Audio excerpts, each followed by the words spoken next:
you know, I was super confident coming off of, starting in the Catholic League. It's kind of like, I would kind of compare it to like an NBA player when they go to the Olympics and then they come back and then come back home. Okay. It's like, I just, Yeah. I was selected for that, and that's kind of how I remember feeling. Pressure. It was like pressure coming in because before it was Braxton's team. It was Kyle Jarzinski's team. It was the older guys. Lloyd McCleave. It was the older guys. It was their team, and I was just a freshman trying to facilitate. After that, I was a captain. So it was like I said, a lot more pressure on me. I had just coming in as a freshman, a lot of expectations that I had to live up to. That was the first time where like it wasn't like, all right, Kyle, like, get Braxton the ball or like just run the offense.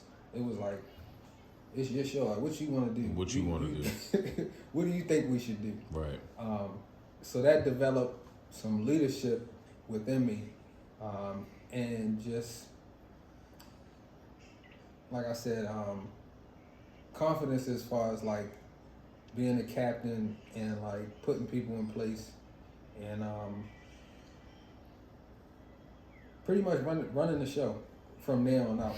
Right.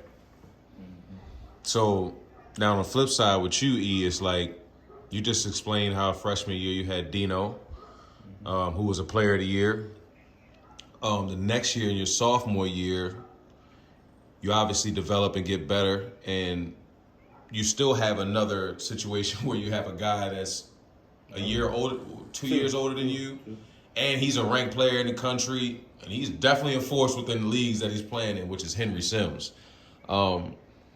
So how was it to kind of come into that sophomore year and you still kind of gotta wait a little bit, even though you're one of the additive pieces, like you're one of the additions and whatever the case may be, but Henry is kind of the focal point, just like how Dino was the year before and whatever the case may be. But how was it to kind of adjust to that, even though you were getting better?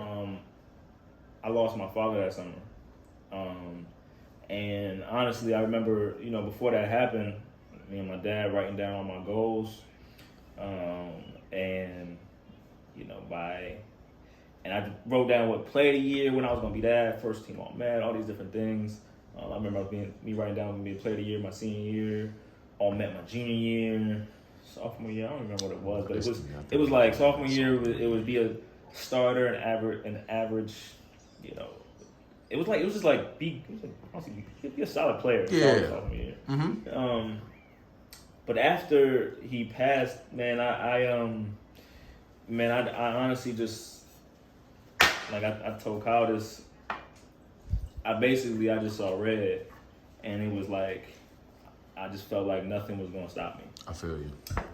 So, unknowingly to the rest of my team at the time or the league, that like, I felt like I was right there with everybody mentally. My game was there too, but it was just like, like anything, your mental has to be there for you to take any type of real jump. And I was basically like, I'm going after it. Yep. You know what I mean? I am going after every single game. And I just felt like, best player on my team at the time. Right. Even though we had Henry, I felt like, man, this is just as much my team as it is yours. Not like, rightfully so. That's where my mental was. Add to that. So it was also around this time where, all right, so freshman year and sophomore year, we would spend a lot of time, even when we played against each other, we used to spend the night at each other's houses. Yeah. And not talk anything about basketball. Right.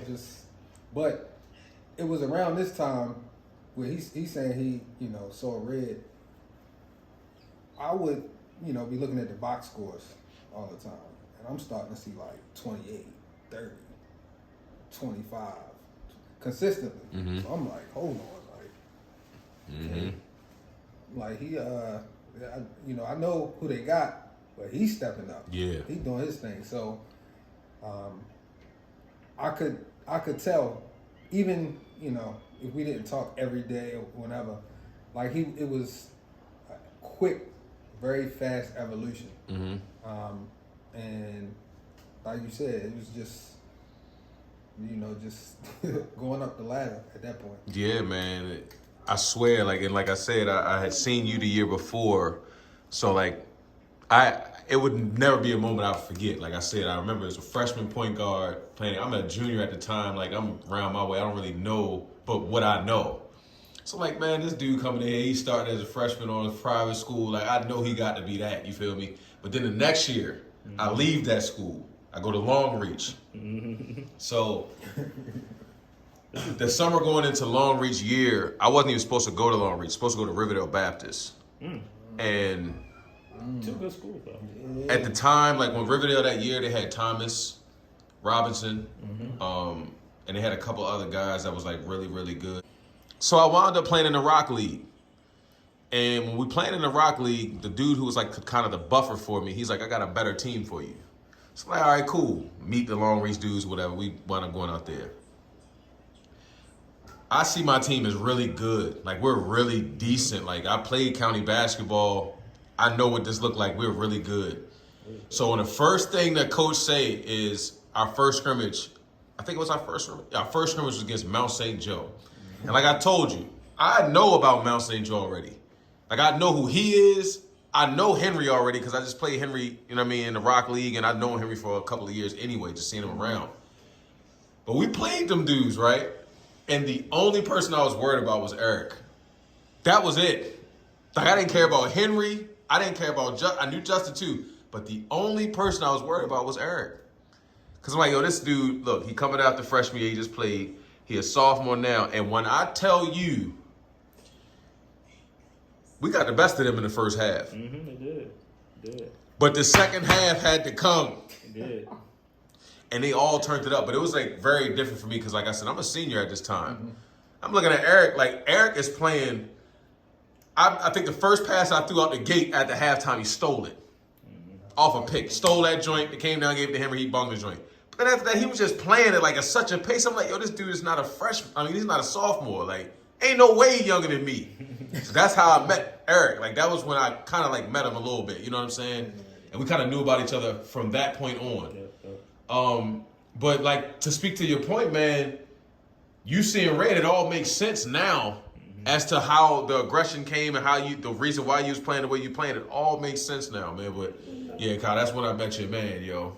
Yeah, I mean, that's straight up. I mean, you've probably heard this story before, but like, they was beating us. Yes, yo. Like, handily, honestly, in the scrimmage at halftime, and I just remember me, Justin, Henry, to be specific, looking at each other. I think Henry's the one that said it, or Justin, I don't know which one, but like saying we cannot lose to a team from Columbia. Justin said that. Yo, we cannot lose to a Columbia team, and I remember being like, nah, you right. Yeah, yo. Yeah, you right.